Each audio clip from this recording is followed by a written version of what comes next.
one more question, which is our third question, and then both gentlemen can just chip into this particular question in no particular order.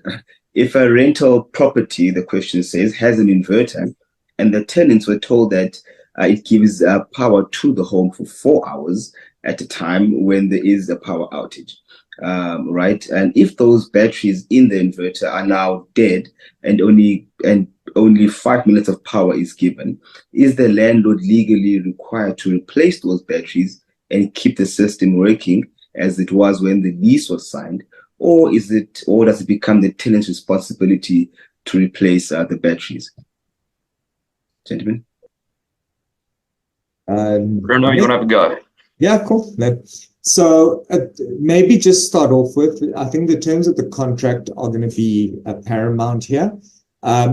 Remember, you lease a property and the use of the property and certain services in relation to the property. Now, this has always been a debate in our law. What is incidental to occupation? What isn't incidental? What's a service that should be included in the rent? What service isn't included in the rent?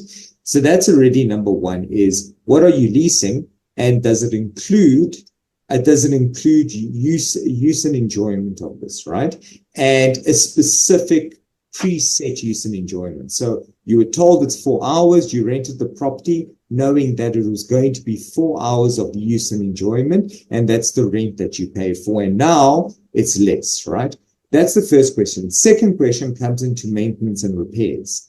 Is a person who is responsible for actually maintaining? So for example, my office space here, when I rented it out, the air cons, yes, they provide air cons. The air cons are there, and they give it to me in a certain condition. But it's up to me to replace the air filters, maintain them, and repair them in case anything happens to them. So I've got the air cons, the service is there, but it's my responsibility. So the terms of the contract will determine whose responsibility it is. So for example, things like generators and inverters, is it in the contract, and does it form part of the fixtures inside? Is it something that's supplied generally to the outside of the property and the contract is silent on the tenant going outside of the property and repairing? So normally the landlord is responsible for the infrastructure and the tenant is responsible for the inside. So you may find that if this is something general to the property, that you could say that the expectation is that landlord repair it.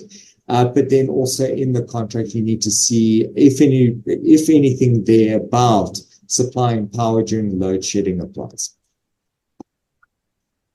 Right.